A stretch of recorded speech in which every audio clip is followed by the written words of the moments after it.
വെളുത്തുള്ളി ഇട്ട്, കറിവേപ്പില ഇട്ട്, ഉള്ളി ഇട്ട്, പച്ചമുളക്, സവാള, എല്ലാ കാര്യങ്ങളും ചെയ്ത് അടിപൊളി ചിക്കൻ കറിക്കുള്ള എല്ലാ സാധനങ്ങളും ഇതിനകത്തിട്ട് വഴറ്റി പിന്നെ അവസാനം ചിക്കൻ ഇട്ട് നല്ല ഒരു സൂപ്പർ കറിയാക്കി എൻ്റെ മക്കൾമാരെല്ലാവരും എനിക്ക് സപ്പോർട്ട് ചെയ്യണം.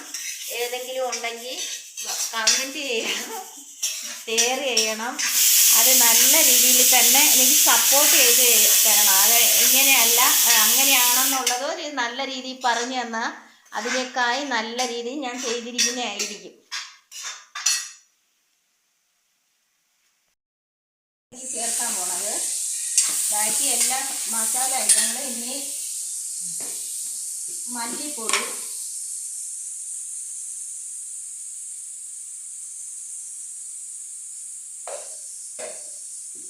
മുളക് പൊടി,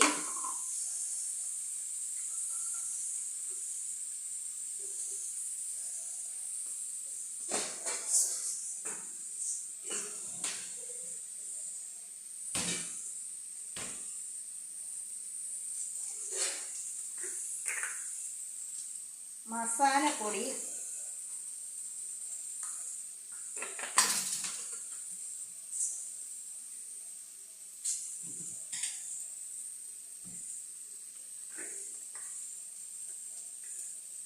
കുരുമുളക് പൊടി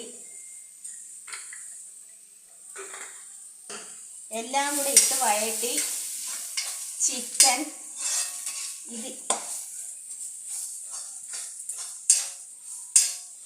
സവാള വാട്ടി എല്ലാം കഴിഞ്ഞ് ചിക്കൻ ഇട്ട് ചിക്കൻ കറി റെഡി.